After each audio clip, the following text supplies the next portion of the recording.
Mike and Leilani went to Pancakes by the Bay, and the next morning for pancakes and coffee. They got their usual table by the window. What do you think of what we saw yesterday? Certainly was intriguing. We've now seen a multidimensional object that opens a realm of beauty and a multidimensional object that opens a realm of hideousness. Yeah, they seem to be trying to conceal both a multidimensional object that opens up a realm of beauty and the multidimensional object that opens up a realm of hideousness.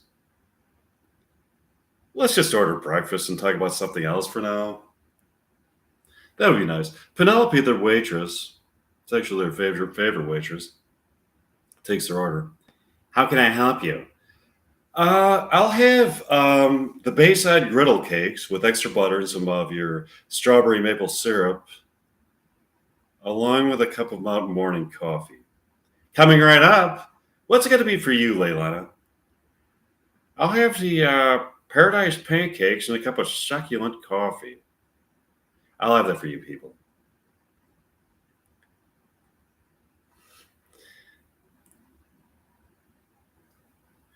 By the way, Leilana, how's your writing project going with Coffee Lovers Monthly? um, it's going great. I found I have an ability to write about coffee in a poetic way that expresses the way coffee is not only a beverage that brings an exquisite taste sensation to my mouth, but also connects my soul to the eternal realm of pleasure that transcends this earthly plane of existence. That was beautifully stated. All of a sudden, they look out of the window and see the woman of the Corvette pull up again. She gets out of the car. She seems to be holding a new package. This package is also intriguing. From the near distance is heard another woman screaming, "Get her! She's got the package!" The woman gets back into the Corvette and drives off frantically. Wow. I wonder where she went to in her car. I wonder what's in the package. Maybe top secret plans drawn up by aliens interested in taking over planet Earth. I'm sure we'll find out soon.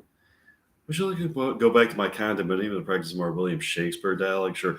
Mike and Leilana went back to Mike's condominium and practice more William Shakespeare dialogue. Mike and Leilana got up the next morning and went to Pancakes by the Bay for breakfast and coffee. They got their usual table.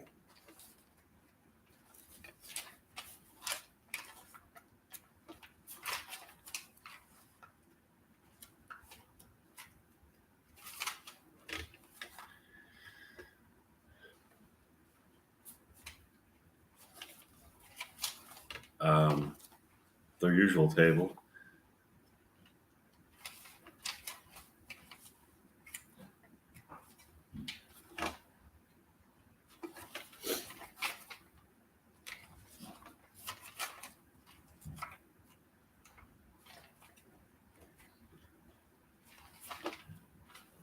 By the window where they can look up upon San Francisco people. Penelope, their favorite waitress, takes their order. How can I help you?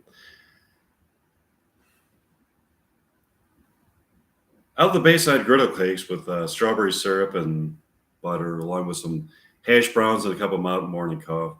No, give me the mountain morning paradise coffee. I'll have that for you. What's it going to be for you, Leilana? I'll have a savory crepes with butter and maple syrup, along with a cup of ocean morning coffee. I'll have that for you tomorrow, for you people.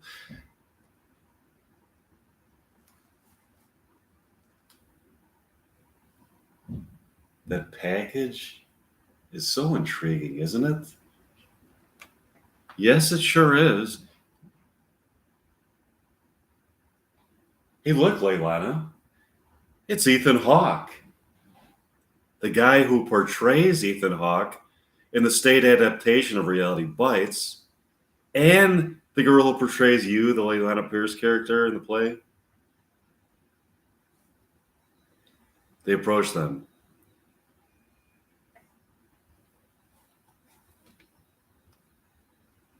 Stay the fuck away from my woman, Charlie.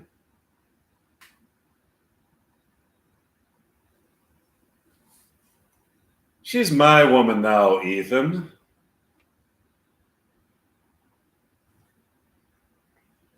I'm sorry, Ethan. I want Charlie. You want Charlie?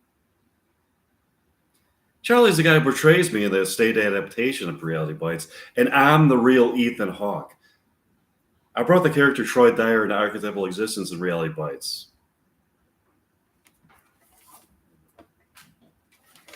The archetype that you created, but the archetype you created is brought to life by Charlie.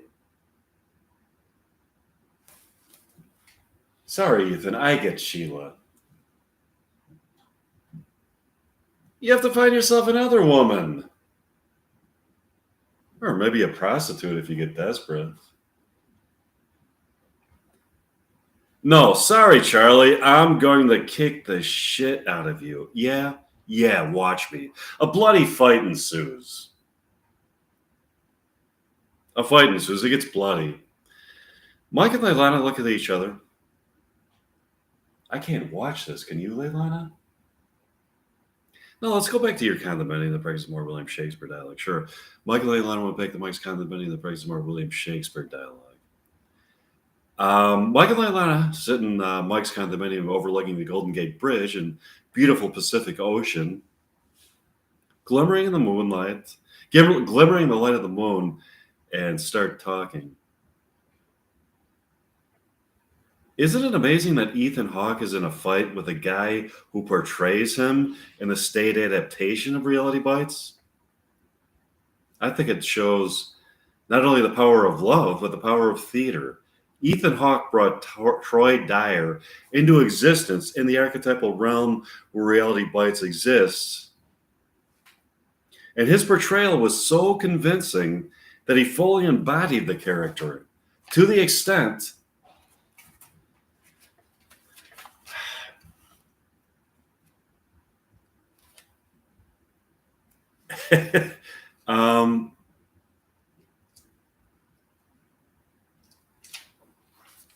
that he exists in such a real way that the woman, Sheila, who portrays Leilani Pierce, is more in love with Charlie, the guy who portrays Troy Dyer in the state adaptation of Reality Bites, because Charlie is brought to the tangible world the character that Ethan Hawke put into archetypal existence. You follow me? That shows the power of theater. The power of love is manifest in the passionate fight that Charlie Tamlinson and Ethan Hawke are engaged in over Sheila Henderson, the woman who portrays Leilani Pierce in the state adaptation of Reality Bites. Yeah, that is far out. Hey, look, Mike, do you see that? By the Golden Gate Bridge? Yeah, I see it. It looks like Ethan Hawke and Sheila Henderson kissing. I thought Sheila Henderson wanted Charlie Tamlinson. What is she doing with Ethan Hawke? I just thought of something. Do you think that maybe Sheila Henderson is in love with Troy Dyer, the character portrayed by both Ethan Hawke and Charlie Tamlinson, and whoever successfully brings Troy Dyer into real life is the guy that Sheila Henderson is going to choose? That's an interesting speculation and perhaps correct. All of a sudden, Charlie Tamlinson wanders around by Ethan Hawke and Sheila Henderson. Another bloody fight ensues. This is really awful. We have got to try to intervene in this situation to stop the fighting. Do you have any ideas about what we can do about it? I just thought of something. We could put on a play at Pancakes by the Bay, which will be a state adaptation of Reality Bites. Okay. This play will run for several months as a competition between Ethan Hawke and Charlie Tamlinson to see who brings Troy Dyer into tangible existence. Okay. The play will be performed twice a month or twice a night for several months. at the end of which the winner will be chosen by Sheila Henderson. Whoever wins gets Sheila Henderson. I love that idea. Do you want to go talk to them? Sure. Mike and I want to go to talk to Ethan, Sheila, and Charlie. Hi, people. Hi, Mike. Hi, Mike. What are you doing here? Hi, Mike. We're here because Leilana has an idea about how to decide who gets Sheila. What's your idea? Here's my idea. Okay. We could put on a stage adaptation of Reality Bites, okay, at the Pancakes by the Bay every evening for several months, twice an evening.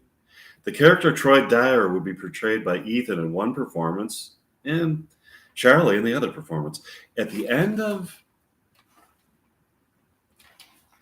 this series of performances, Sheila could then decide who she really wants, which would be the guy who brings Troy Dyer most fully into tangible existence.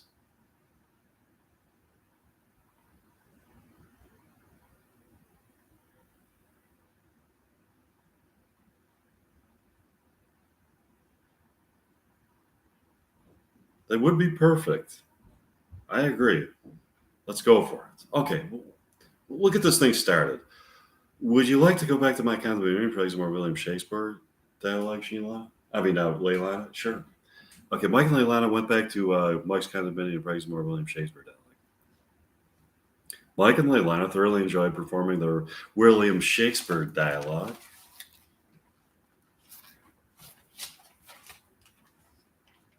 And talked into the evening.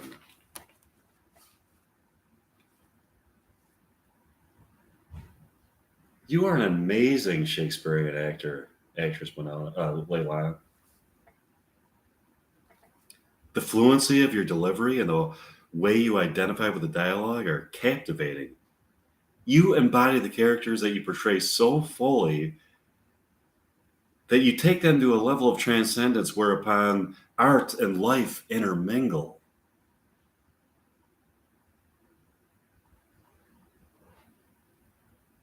Thanks, Mike. This is paradise for me, Leilana. Peace, love, romance, and William Shakespeare. The poetry of his writing and the way the words come to life through our performances, okay, and the feeling of being immortally in love with you. That was beautifully stated, Mike. Do you want to go to Pancakes by the Bay for breakfast and coffee?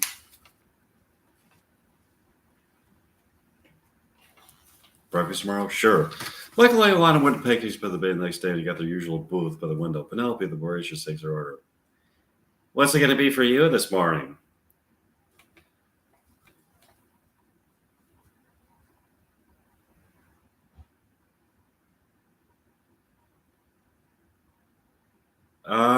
Give me the Bayside griddle cakes and a cup of mountain morning coffee. I'll have the scrumptious pancakes and a cup of mountain morning coffee. I'll have that for you people. All of a sudden, Mike and Leilana look out the window and see the same woman and pull up in her Corvette. She gets out of the car with a package in her hands and looks directly at them. She opens up the package, and Mike and Leilana can see inside of it.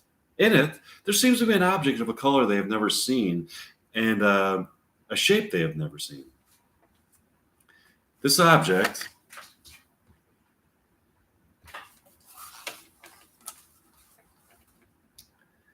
is an object that can only be seen from a plane of existence that is beyond the four dimensions of time and space. The woman then gets back in the car and drives away. Did you see that? Yeah. I wonder how we were able to see that object that usually can only be seen on higher dimensional planes of existence. I can explain that to you, Mike and Leilana. You have been enlightened by love. Your love is so strong that you can see beyond the stark and often unappealing realm of four-dimensional reality on this earthly plane of existence into an immortal realm of eternal human love. You now see the world in its full glory. Your love brings the world to life. Brings out the full dimensional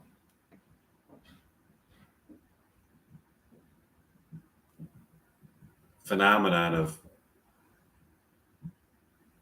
the fully dimensionalized phenomenon of human existence on this earthly plane of existence into life. Okay.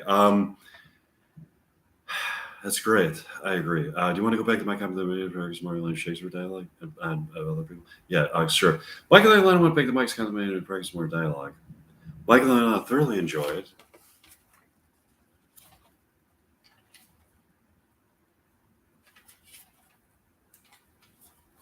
They're performing of William Shakespeare and other people's dialogue and talked in the evening. Would you like a beer, Leilana? Sure. What do you have? I have some Anchor Steam California Lager.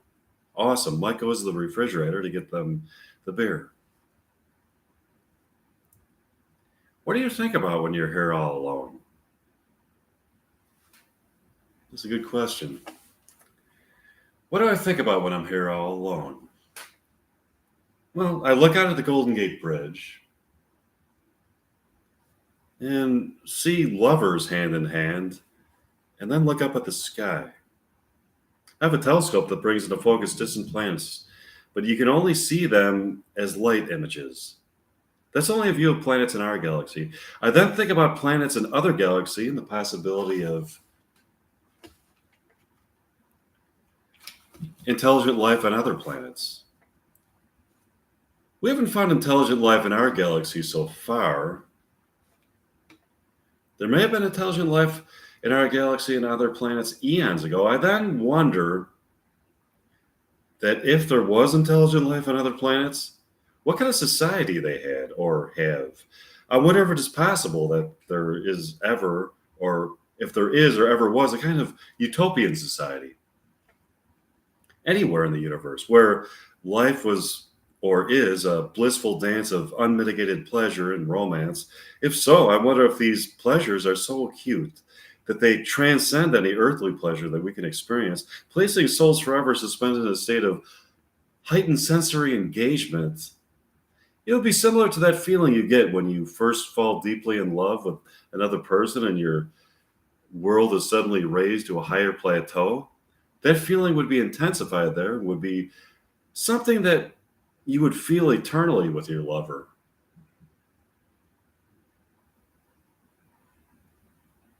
So that's what I think about when I'm sitting all alone in my condominium next to the Golden Gate Bridge, looking out in the beautiful, calming Pacific Ocean and in the moonlight and stuff like that. Okay. So, that would be so beautiful. Do you want to go to Pancakes by the Bay for breakfast tomorrow? Sure. Michael and I went to Pancakes by the Bay for breakfast and coffee the next morning and got their usual table by the window. Penelope took their order. What do you people want? Off the Bayside, griddle cakes and a cup of Mountain Morning coffee. Great. What's it going to be for you, Leilana? Give me the Bayside crepes and a cup of Mountain Morning coffee. I'll get that for you. They're looking out the window when all of a sudden the same woman in the Corvette pulls up. She's holding a package. She looks right at them from inside of her car. Another woman gets out of the car and walks into the restaurant. She looks at them directly sitting at the table.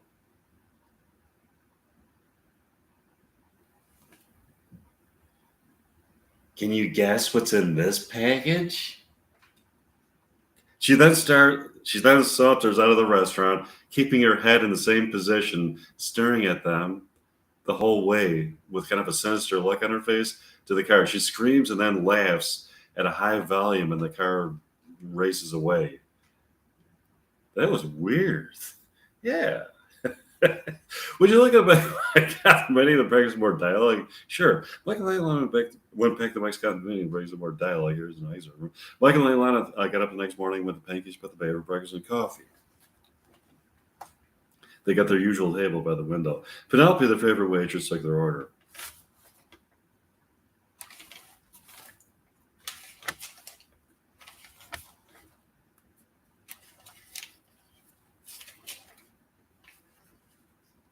What's it going to be for you this morning? Give me the Bayside griddle cakes and a cup of Mountain Morning coffee. Got it. What'll you have? I'll have a succulent crepes and a cup of Mountain Morning coffee. Coming right up. As Penelope goes out, goes to get their food and coffee, they start talking. Now, this is bizarre. I wonder what the cover woman had in the package. I don't know. She laughed as she drove off. I wasn't sure if it was a sinister laugh or a jovial laugh. This Corvette woman seems to be an important character in the fabric of human interaction.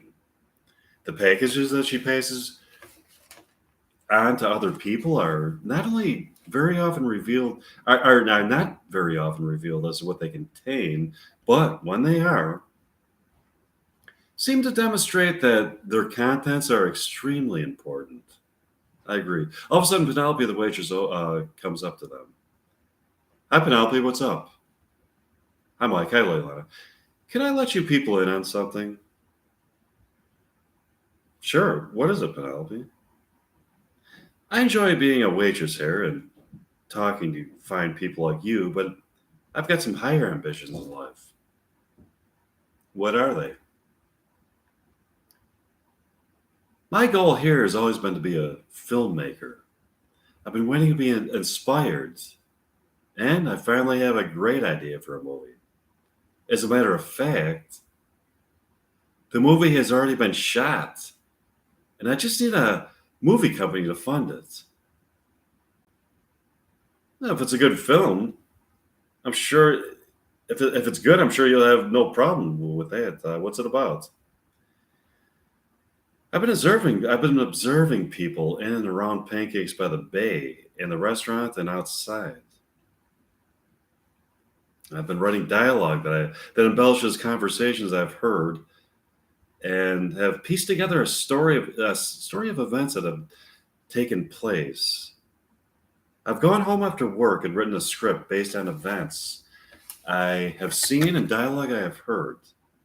I have a rough draft of the script and a low budget production of the movie. What I want is to get it produced by a mainstream Hollywood producer such as Martin Scorsese or other such people. Well, that's wonderful, Penelope. I hope you achieve your dream. Here's the weird aspects of the situation. In observing these people and writing a story about them, I found something disturbing. What? There's been a murder. I don't know who committed the murder, only that it was committed by some of these people. How do you know there was a murder? I saw some people pull up in a van and throw a body inside. Their identity was concealed with masks, but I happen to know it was these people. How do you know? A hat that several of these people have been wearing to the restaurant. They take turns wearing the same hat on different days. And the people in the van, when they drove off, accidentally dropped this hat. I retrieved this hat and compared it to the hat that's seen by security cameras on surveillance video. Indeed, a close analysis has revealed this to be the same hat. Can't you deduce from that it must be one of the people who wore the hat? Well, the problem is that almost everybody that comes in here tries on that hat at some point or other. It's a beautifully rare hat, okay, that people want to try on. So knowing who has worn the hat doesn't give me any clues. Here's my idea. Okay? I have this story that I've written, produced by a Hollywood movie company, and people come to see it. Within the movie, there's evidence of a murder that took place. The viewing audience can try to piece together the evidence and see if they can solve the murder. That way, the movie might not only be a box office hit, but provide evidence to solve a murder case. Great idea, Penelope. Yeah, it is. Would you like to practice some more William Shakespeare dialogue? Or some more dialogue? Sure. Michael and I went back to Mike's condominium and practice more dialogue. Here's an answer.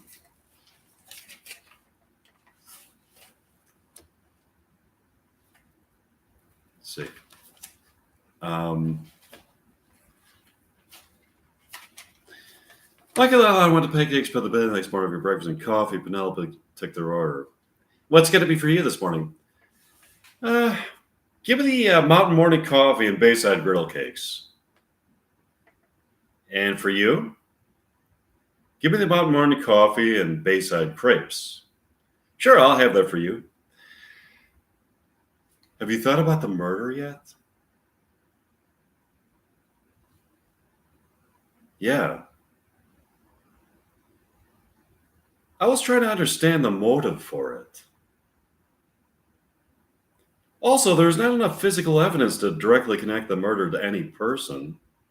All we know is that it was committed by a person who was wearing the same hat that people have been taking turns wearing. That gives us a pretty good clue, but it's not definitive evidence that the person who committed the murder was a person who wore that hat. Yeah, they were wearing that hat when we saw them throw the dead body in the van, but we don't know the circumstances where they got the hat. Look, somebody left some kind of a pamphlet on the table. What is it? Leilani looks through the pamphlet. It looks like it's some kind of an invitation to a pagan ceremony. They are honoring the pagan deity Gorgon. That might be a clue. There are pagan religions that believe that human sacrifice can confer immortality to a person if it is offered up to the gods. I don't believe that myself, but there are crazy people out there. Maybe some of the people who have been coming here are part of a pagan religion that sacrifices human beings to Gorgon. Well, we should try to observe some of these people more closely in the future to see if they seem suspicious.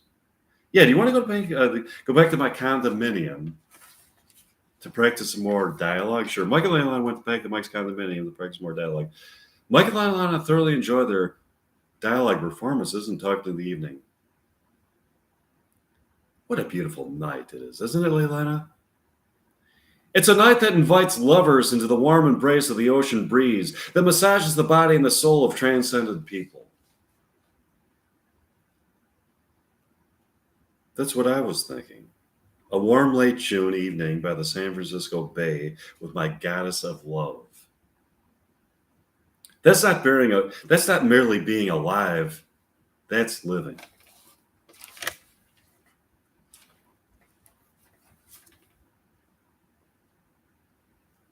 Have you thought at all about the murder at Pancakes by the Bay? No, I've just been thinking about what a shame it is that we are confronted by such heinous crimes in this life. Life could be so wonderful if we were to cooperate as human beings. The beauty of romantic love and just the beauty of being alive. I've wandered alone through this world at certain times of my life and have experienced unbridled mirth just by being in contact with a higher power that is a harmonizing element of nature. I believe that we were spawned by an immortal fire and shall return to this immortal fire to repeat the cycle of birth and death. Immortal fire. That's interesting. Yes, I believe in a higher power and an immortal fire. Awesome. Yeah, a higher power.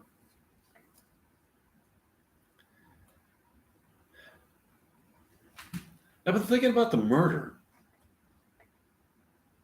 I have a theory. You do? Yeah, here it is. I was thinking that it may be a remote possibility that Penelope did it. Penelope, the waitress? Oh, come on. She wouldn't do it. She's trying to solve the murder by filming a movie about it that gives people clues as to who committed the murder. What if she was only filming a movie to solve the murder case only as a way to cover up for herself the person who committed the murder. You might be onto something, Leilana. There is a certain amount of plausibility to that. Do you want to go to Pancakes by the Bay for breakfast and coffee? Sure. The next morning arrives and Mike and Leilana go to Pancakes by the Bay. Penelope takes her order. How can I help you? Uh, I'll have the Mountain Morning Coffee and Bayside Grilled Cakes. What's it going to be for you, Leilana? I'll have the Mountain Morning Coffee and Bayside Crepes. Coming right up. How's the film project coming, Penelope? Good. I'm in talks with some Hollywood producers at the moment. Nice talking to you, Penelope. Likewise. Penelope goes to get their food.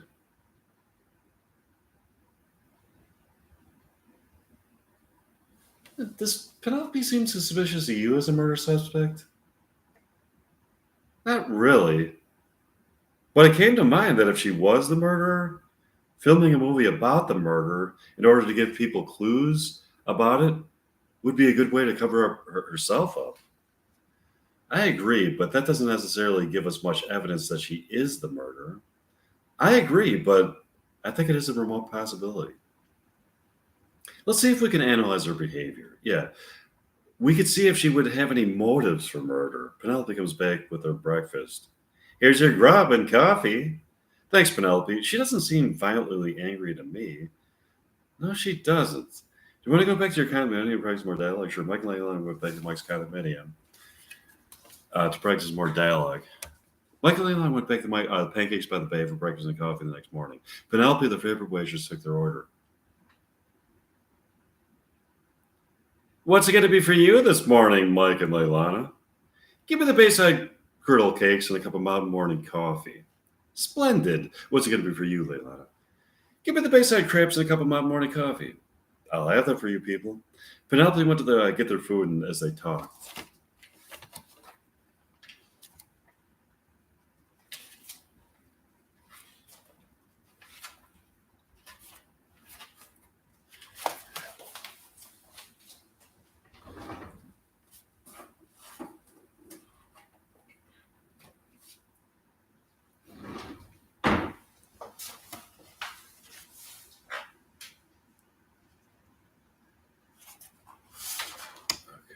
Let's see.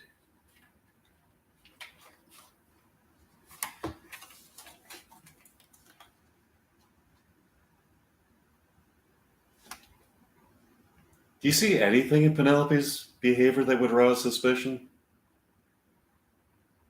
No, if she is the murderer, she's hiding it. Oh, here comes Penelope with our food. Here's your pancakes, griddle cakes, and coffee. Enjoy. Thanks, Penelope. Leilana was looking out the window when the same woman in the same Corvette pulls up. She stops and looks into the restaurant, and her eyes glow with an intensely luminous light that emits a spectral essence. For a moment, she doesn't seem to have eyeballs in her sockets, but strictly a brilliant light emanating from them, from each socket. Penelope looks right back at her with the same type of phosphorescent light being emitted from her eye sockets. Suddenly, the light from both of their eye sockets dissipates, and the eyeballs return. The woman in the Corvette then drives off.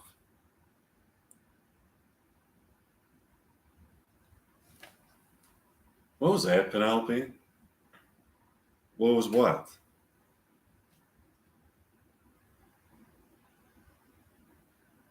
I saw some kind of light being emitted from your eye sockets. And the eye sockets of the woman in the Corvette.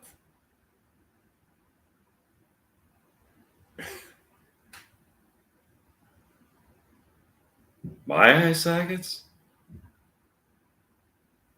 If you were looking at them, all you would have seen were my eyeballs.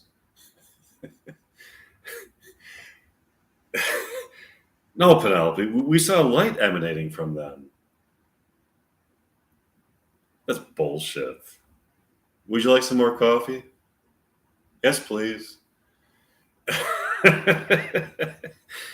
I would like some. Penelope goes back to get them some more coffee.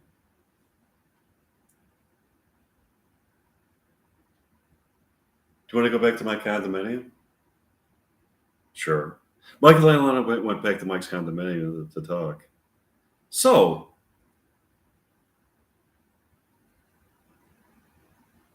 you did see the light in Penelope's eye sockets.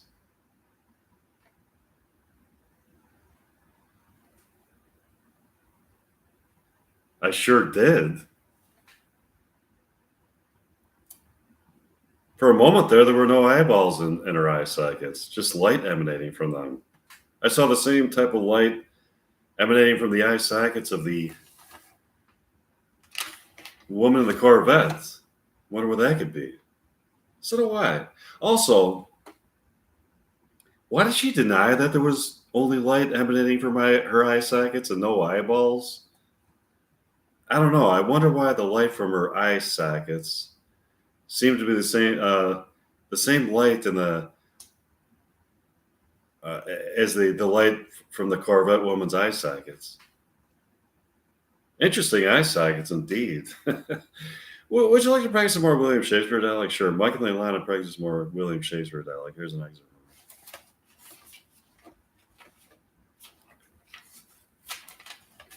The next morning arrives, and those present at Pancakes by the Bay were wondering where Mike and Leilana were. The only person there who knew where Mike and Leilana were was Penelope the waitress, who was among the people who psychically transported them to the realm where Beetlejuice 2 takes place. A couple named Herbert and Blanche come into the restaurant and sit down at a table. Wait, okay. Let's see.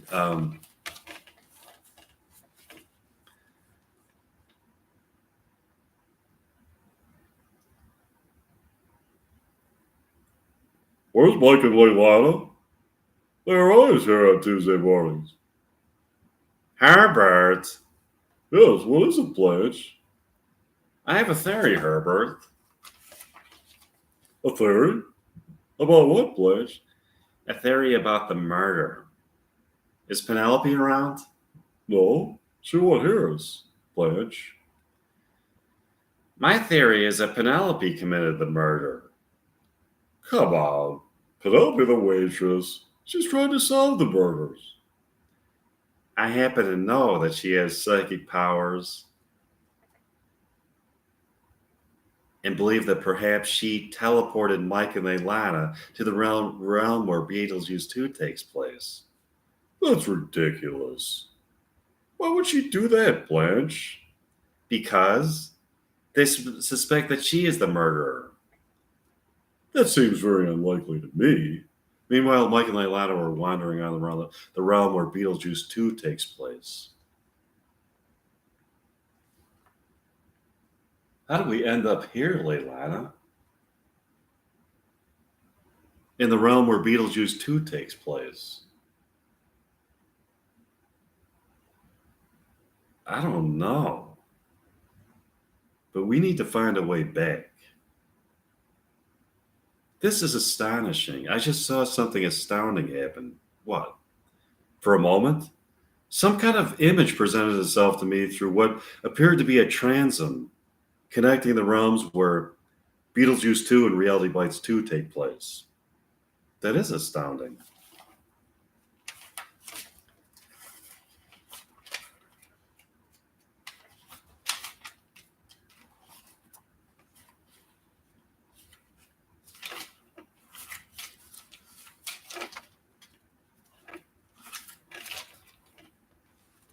What's even more astounding is that I think I saw, for a moment, Penelope the waitress peering into our realm.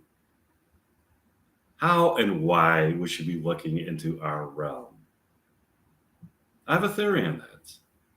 Maybe it's because we suspect that she committed the murder. I remain skeptical. Penelope is trying to solve the murder. All of a sudden, Mike and Leilana saw another image flash before their eyes. It was a hideous beast covered in hair with sinister eyes. They thought they heard him say,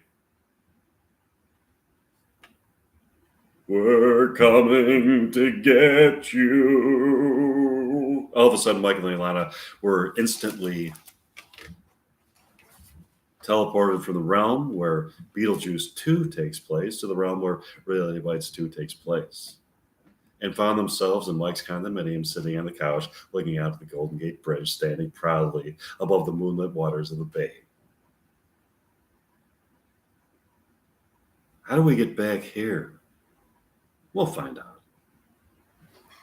Would you like to practice some more dialogue? Sure, Michael and Ilana practice more dialogue. Here's an exit from it. Michael and Ilana got up the next morning and went to Pancakes by the Bay for breakfast and coffee. Penelope takes her over.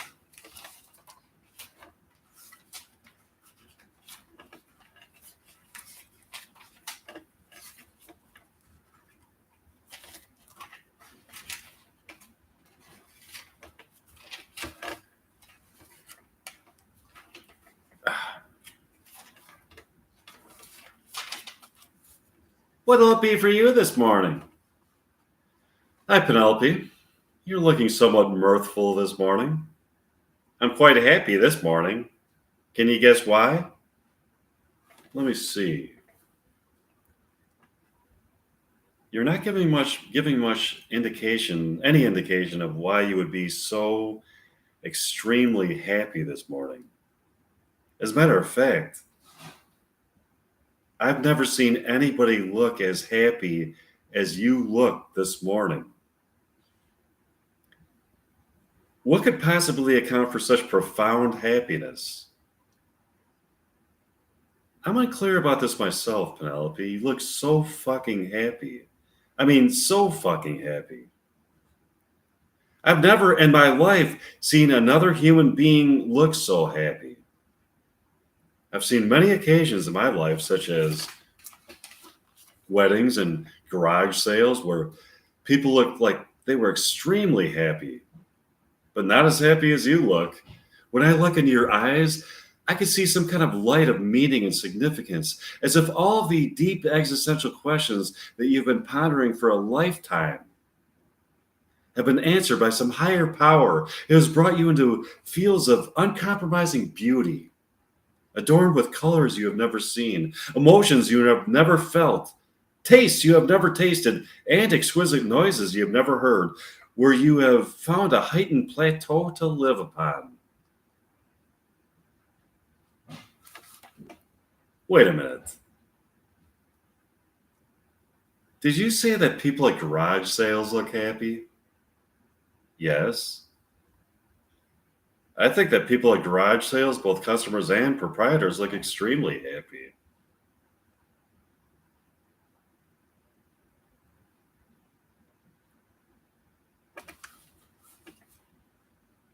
Why would you be so happy at a garage sale? There's something about a garage sale that inspires happiness in people. It's a chance to engage in conversation with a new person and maybe find some kind of great bargain on an item that you cherish. There's some amazing finds at garage sales. More often than not, it's a bunch of garbage that people are just trying to get rid of to make room for other possessions in their home. Sometimes, however, there are great finds. The thrill of the pursuit of unexpected garage sale stuff brings out sensations of extreme happiness in people. Yeah, that makes sense. And I bet that when the person sells stuff to the other person, they feel a reciprocal mirth from the transaction. Penelope? It is my belief that they do feel a reciprocal mirth from the transaction. Do I speak Spanish? I took 2 years of Spanish in high school. Do you want me to try to speak some of it in Spanish? It's pretty choppy. Whatever words I can think of in Spanish, I'll try to see. Okay, I'll say whatever I can in Spanish. It's going to be like Spanglish, but it's going to be more on the English side of Spanglish. So it's going to be. So what's the opposite of Spanglish? So if Spanglish is like Spanish mixed with English, but if it's English mixed by Spanish, it'll be um, English span, or I don't know, whatever. But it'll be like mostly English, but I try to like pepper in a little bit of Spanish where possible. Okay. All right. So let me try this. Okay.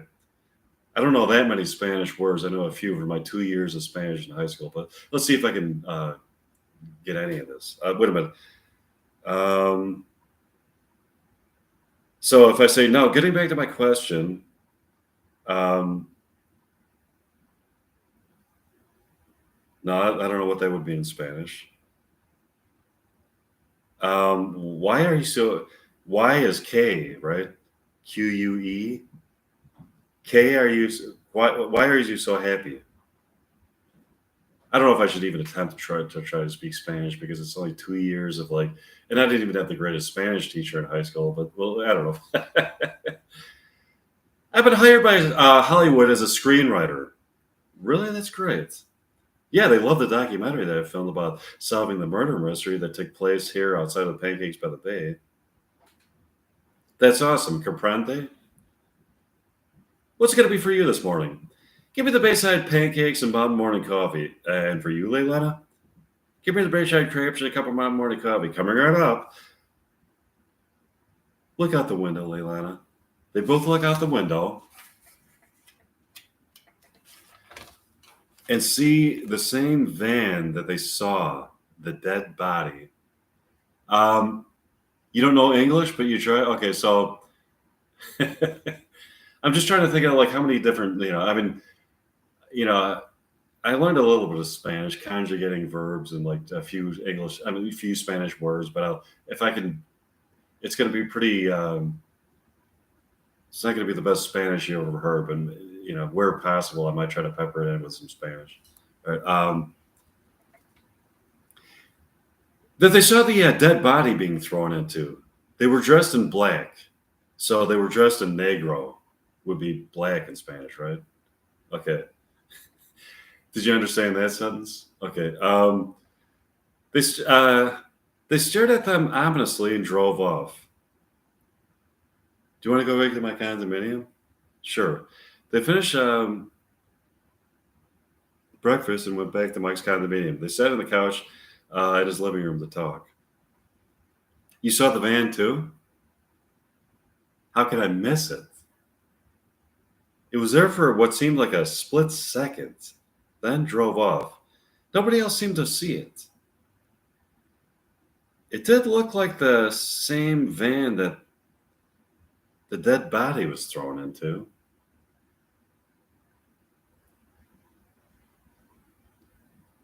Yeah, I don't think it was an illusion. How could we both see the same illusion? Now I don't think we have much reason to believe that Penelope is the murderer. All of a sudden, Mike and Leilani could see Penelope through a transom in another realm in Mike's condominium. A kind of door of perception has been opened.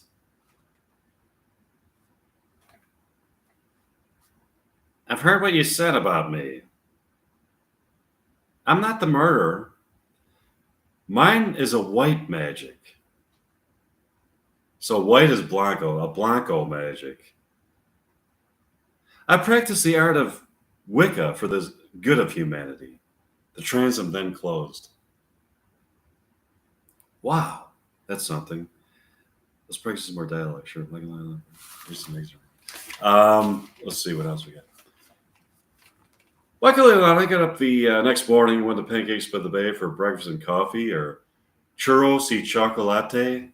And what's coffee in Spanish? That was one of the things I learned in freshman year in high school. I remember we were learning like churros y chocolate, which is like churros is some kind of like a Mexican treat, and chocolate is chocolate, like chocolate milk or something. So, see, I'm peppering in whatever Spanish I know here and there. Okay. Penelope took their order. Good morning, Mike and Leilana. Chocolate? Yeah, chocolate, isn't it? And so bueno is good. So bueno morning. But what's morning in Spanish? Morning. Mañana is tomorrow. Well, I'll just say bueno morning, Penelope. It is a beautiful morning. Beautiful is trying to think what's beautiful in Spanish. Okay, whatever. Isn't it? See, it is. See, yes, it is. Okay. Anyways, what a great time to be. What a great time of the year to be in San Francisco. Early June. It feels so good to be alive. Hermosa mañana. Mañana is tomorrow, right? So Hermosa, what does that mean again? Hermosa. I know what mañana means. It means tomorrow, but Hermosa, I don't know what. Okay. It feels like a good morning to be alive. It feels so good to be alive. Alive is like vivere, I think is vivre is to live or vivere, living. So what does alive mean?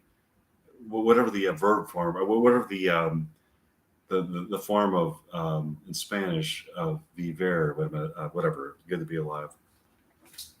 We're hungry, Penelope. Yes, Leila. What's going to be for you this morning? I love the Bayside griddle cakes and a cup of Mountain morning coffee. Sure. What's it going to be for you, Mike? Give me the paradise pancakes and a cup of Mountain morning coffee. I'll have that for you people. Michael and Leila are sitting at their favorite booth by the front window having a deep conversation. When all of a sudden, they hear the sound of the Squeeze song, Tempted, from the car in the street. Tempted by the fruit of another. Tempted, but the truth is discovered. What's been going on now that you have gone? There's no other. Tempted by the fruit of another. Tempted, but the truth is discovered. Okay, so remember that scene in Reality Bites? Okay, anyways, I'm with the car in the street, and then the sound of a car crash. They look out the window and see a very puzzling sight. It appears to be the crash that took place in the original Reality Bites at the beginning of the movie when Leilana threw a lit cigarette into Michael's car and then crashed into it. It appears to be exactly that scene unfolding, but somehow spliced into Reality Bites 2.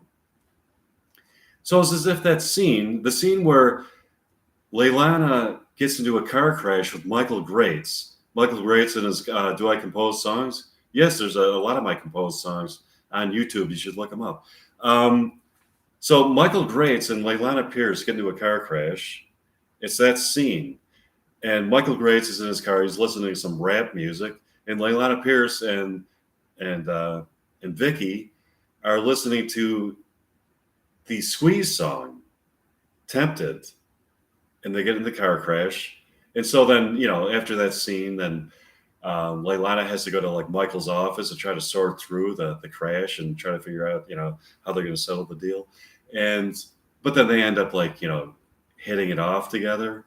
So it's as if that scene where they get into the car crash, if that scene has been spliced from that movie, that scene which took place in, around Dallas, Texas, that scene gets spliced into my Reality Bites 2, which takes place in San Francisco, but it happens outside of Pancakes by the Bay. And so I'm me as Mike Meyer, as sitting with Leilana Pierce in Pancakes by the Bay. And we observe that car crash taking place outside of Pancakes by the Bay, spliced from Reality Bites into that, in the street outside of Pancakes by the Bay, and Reality Bites 2. So that's that's the scenario.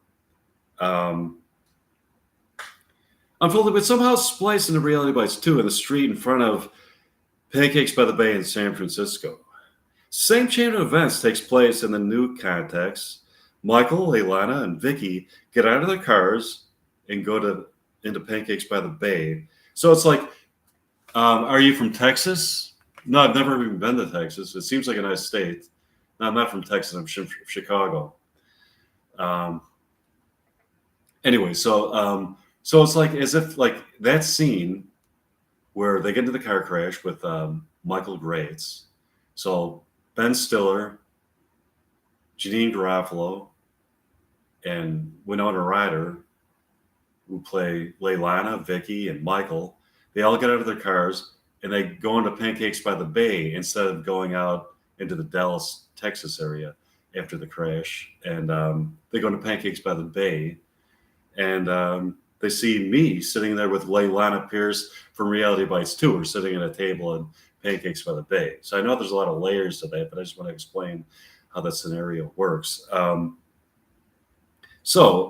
The same chain of events takes place in the new context. Michael, Leilana, and Vicky get out of their cars and go to Pancakes by the Bay to sort through the situation. Upon entering, Leilana looks right at her character, Leilana from Reality Bites. So it's as if, like, Leilana Pierce from Reality Bites, the original movie, is looking at her same character from Reality Bites 2, but not in Dallas, Texas, in a restaurant called Pancakes by the Bay in San Francisco, as she is just, gotten out of the car crash that she got into with Michael Grace in Reality Bites, the original movie.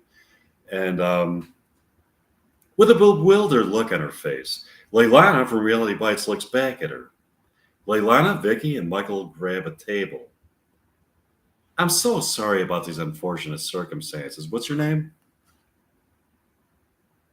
It's Michael Grace. I'm so sorry. That's a nice fucking car. It's too bad it's just a lump of mangled steel now after I got to it. What a beautiful car that was before I destroyed it. How can I make it up to you? Let me see. I don't know. You're such a nice person and so darn cute. Why don't you just buy me some pancakes and coffee, and maybe give me a bus pass that covers the Dallas area. Thanks for being so forgiving, Michael. That's a display of unbelievable character. I turned your beautiful car into a lump of mangled steel, forcing you to take a miserable 2-hour bus ride to work every day with God only knows what kind of schizophrenic people you might be on the bus with, and you accept my apology to you served up with pancakes? Don't be completely mistaken. I am fuming inside but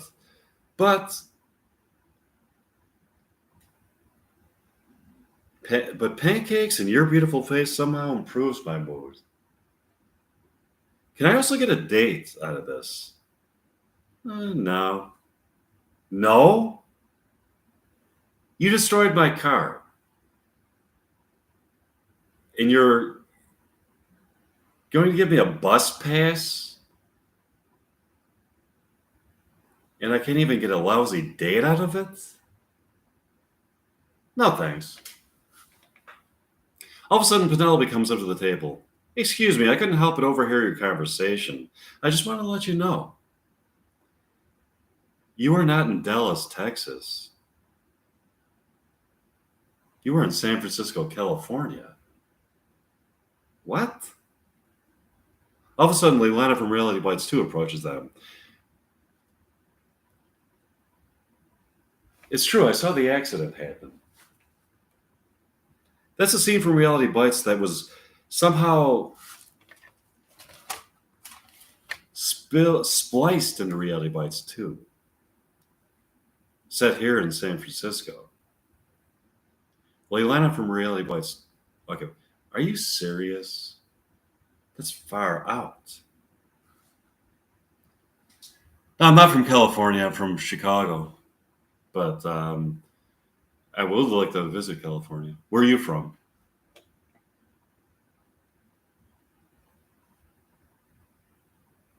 Anyways, okay. Are you serious? That's far out. Texas. Oh, that's cool. Okay. Yeah, I'd like to visit Texas sometime too. Anyways, okay, let me get back to my script. We need to figure out how to get back to the Reality Bites. In the meantime, would you and Michael like to come with me and come with Mike and I to Mike's condominium to watch a performance of William Shakespeare Day? Sure.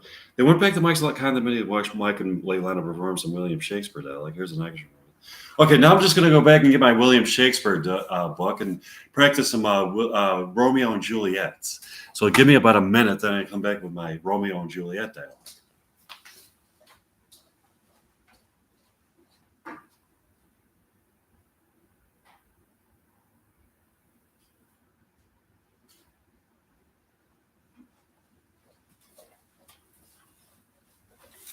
Okay, here we go. Romeo and Juliet. Here we go. Okay. Yeah, Romeo and Juliet. Romeo and Julieta. Yeah. That's how you say it in Spanish? Okay. Let me see. I'm trying to find it. Let me see. Give me a chance. I'm just flipping through my book. And usually, okay. Romeo and Juliet. Oh, there we go. Romeo and Juliet. Act 2, Scene 2, Capulet's Orchard. Enter Romeo. He just has scars that never felt a wound. Enter Juliet above the window. But soft. What light through yonder window breaks? It is the east. And Juliet is the sun. Arise, fair sun, and kill the envious moon, who is sick and pale with grief, that thou her maid art more fair than she? Be not her maid, since she is envious. Her vestal livery is but sick and green, and none but fools do wear it. Cast it off. It is my lady. Oh, it is my love. Oh, that she knew she were. She speaks, yet she says nothing. What of that? Her eye discourses. I will answer it. I am too bold. 'Tis not to me she speaks. To the fair stars in all the heavens, having some business to entreat her eyes till they twinkle, and their spheres till they return. What if her eyes were there? They in her head? The brightness of her cheek would shame those stars, as daylight doth a lamp. With her the airy region streams so bright, that birds would sing and think it were not night. See how she leans her cheek upon their hand? Oh, that I were a glove upon that hand, that I might touch that cheek.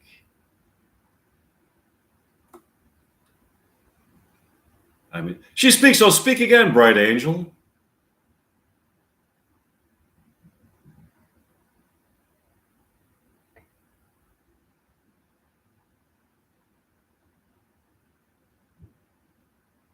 For thou art as glorious this night, being over my head as a winged messenger of heaven, under the white upturned wondering eyes of mortals that fall back to gaze on him. When he bestrides the lazy painting clouds and sails upon the bosom of the air. O Romeo, Romeo, wherefore art thou Romeo?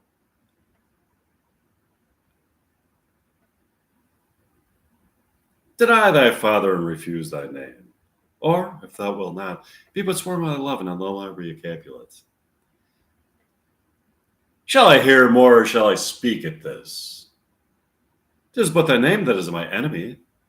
Thou art thyself not a Montague. What's a Montague? It is nor hand, nor foot, nor arm, nor face, nor any other part belonging to a man. Oh, be some other name.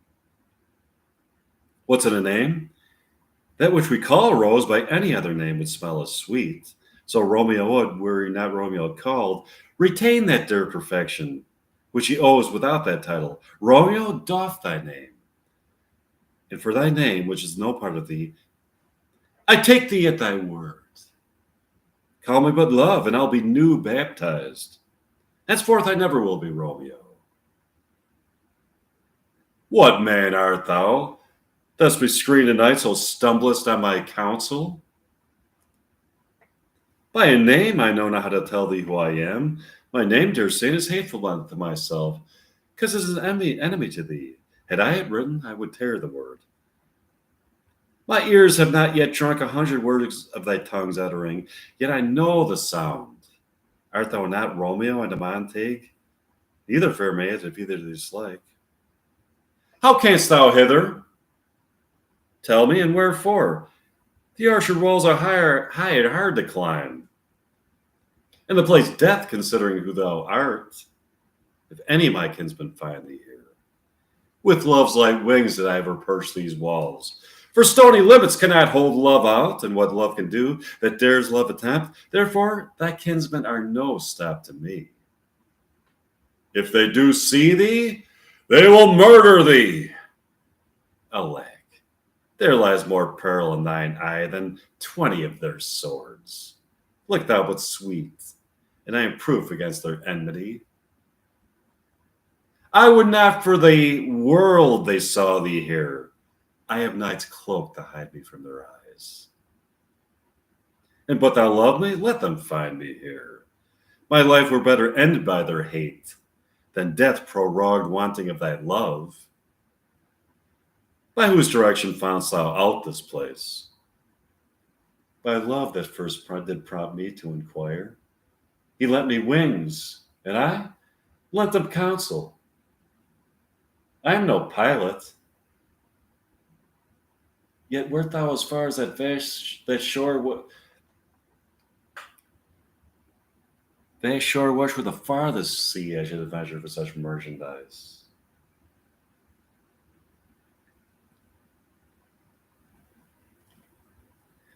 Lady, by yonder blessed moon, I vow that tips with silver all these fruit tree tops. Oh, swear not by the moon, the inconstant moon, that monthly changes in her circled orb, lest that thy love prove likewise variable. What shall I swear by? Do not swear at all.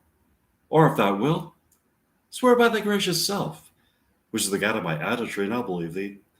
In my heart's dear love, well, do not swear, although I joy, and thee have no joy in this contract tonight, is too rash, too sudden, too unadvised, too like the lightning which doth cease to be.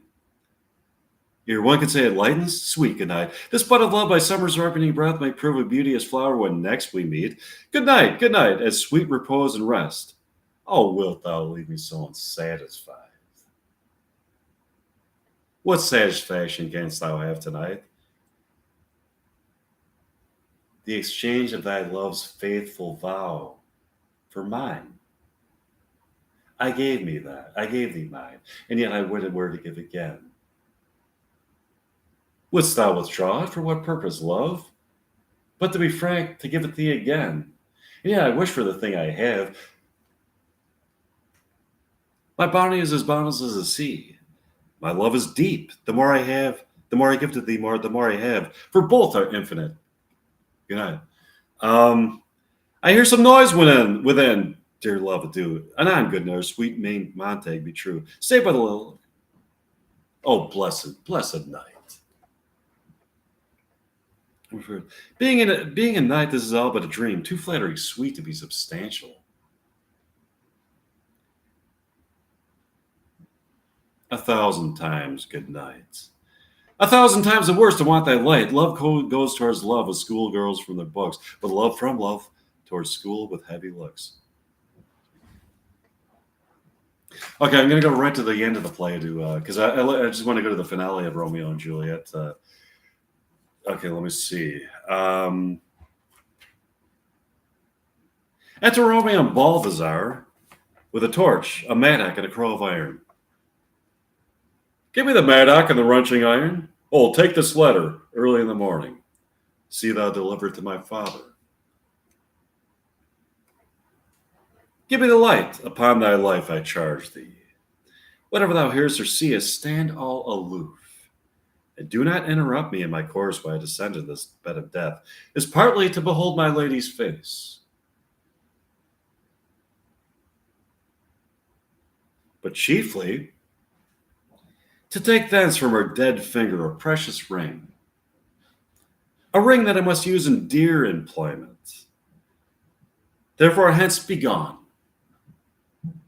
But if thou jealous dost return to pry what I farther shall intend to do, by heaven,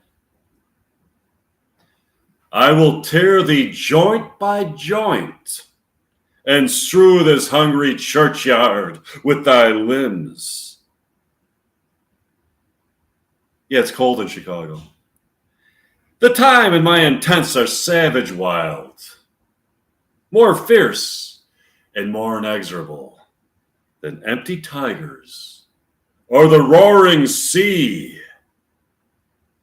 I'll be gone, sir, and not trouble ye. So thou show me friendship, take thou that, live and be prosperous, and farewell, good fellow.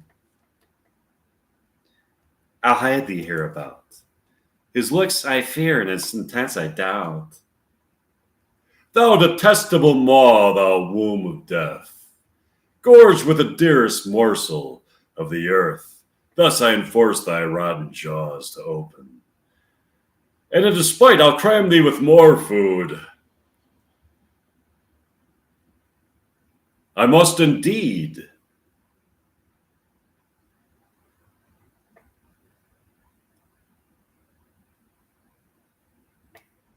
And therefore came I hither. Good gentle youth, tempt not a desperate man. Fly hence and leave me. Think upon these gone. Let them affright thee. I beseech thee, youth. Put not another sin upon my head by urging me to fury. Oh, be gone. By heaven, for I come hither armed. Stay not, be gone, and hereafter say a madman's mercy bid thee run away.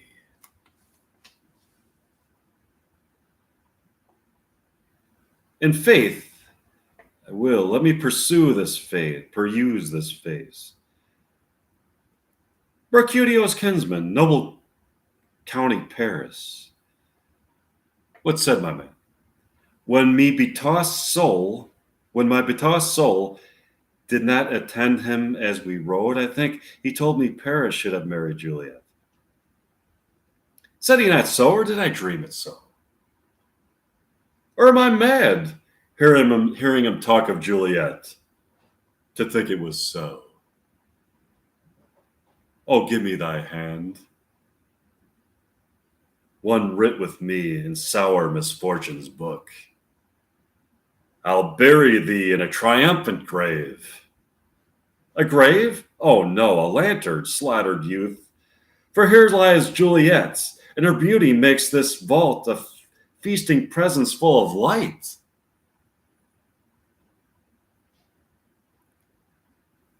Death lie there by a dead man interred. How oft, when men are at the point of death, have they been merry? Which their keepers call a lightning before death.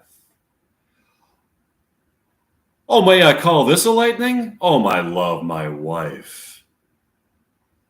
Death, that hath sucked the honey of thy breath, had no power yet upon thy beauty.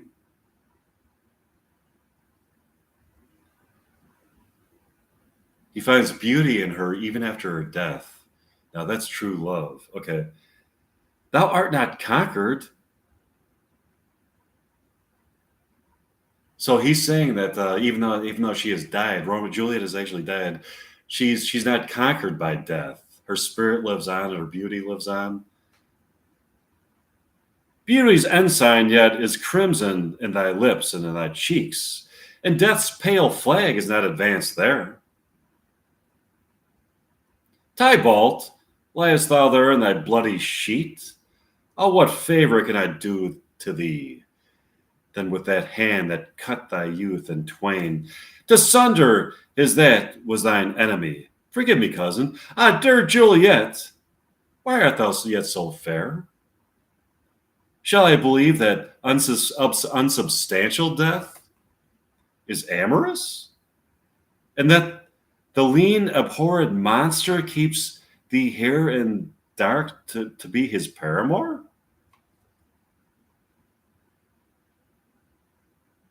For fear that I shall stay with thee and never from this palace of dim night depart again? Here will I remain with worms that are thy chambermaids. Oh, here will I set up my everlasting rest, and shake the yoke of inauspicious stars from this world-wearied flesh. Eyes, look your last. Arms, take your last embrace. And lips, oh you, the doors of breath. seal with a righteous kiss, a dateless bargain to engrossing death. Come, bitter conduct, come, unsavory guide. Arms, they're the things that are growing out of your torso. Arms, what's arms in Spanish? Arms. You know, the two things that are growing out of your torso, like next to your shoulders, those are your arms. I'm trying to think what they're called in Spanish. Anyways, but that's what arms are. Okay. Um,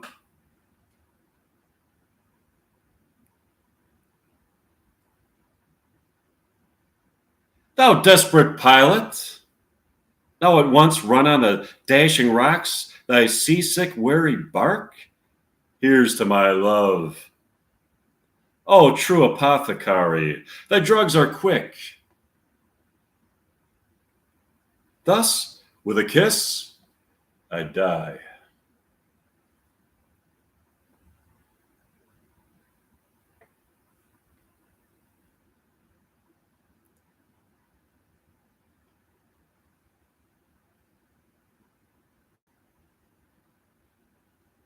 I hear some noise. Lady, come from that nest, oh, of death, contagion, and unnatural sleep. A greater power than we can contradict hath thwarted our intents. Come, come away. Thy husband in thy bosom there lies dead.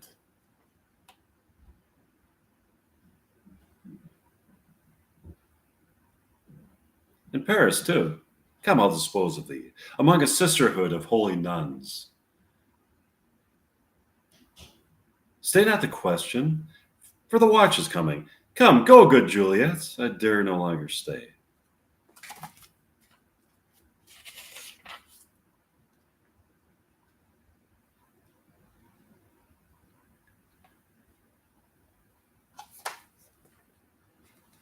This letter doth make good the friar's words, their course of love, the tidings of her death. And here he writes that he did by poison of a poor apothecary, and therewithal came to this vault to die, and lie with Juliet. Where be these enemies? Capulet, Montague? See what a scourge is laid upon your hate? That heaven finds means to kill your joys with love, and I for winking at your discourse too. In English, arms sound like weapons in Spanish. Arms, are like arms, like weapons. I see what you mean. But actually, the arms in English are the things that grow out of your torso, that with your hands on them. In English, arms are the things that grow out of your torso that your hands are connected to. Okay. Oh, brother Monte, give me thy hand. This is my daughter's jointure. For no more can I demand.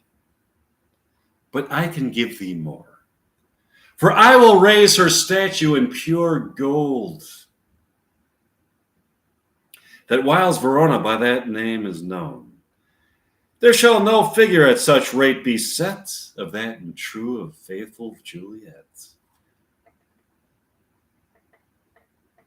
As rich shall Romeo by his ladies lie, poor sacrifices ever enmity. A glooming peace this morning with it brings. The sun for sorrow will not show his head. Go hence to have more talk of these sad things. Some shall be pardoned, and some punished.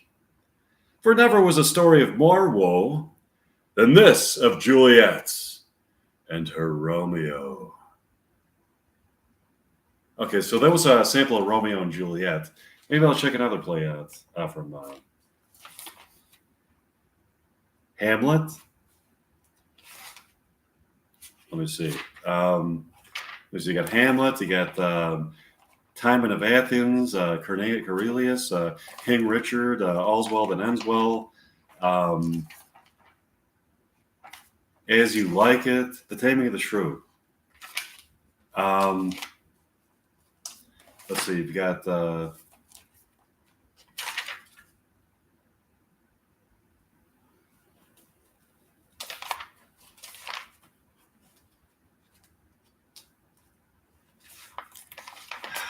Let's see, what else would you like?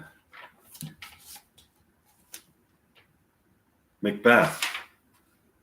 What about Macbeth? Do you like stories? Yeah. Okay, let me see.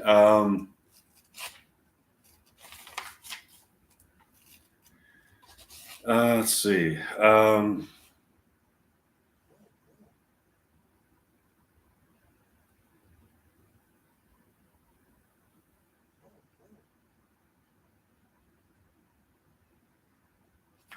Okay, I'm just going to end this for the. That was enough for this week's installment of Reality Bites and Shakespeare, and I'll see you soon for another live stream.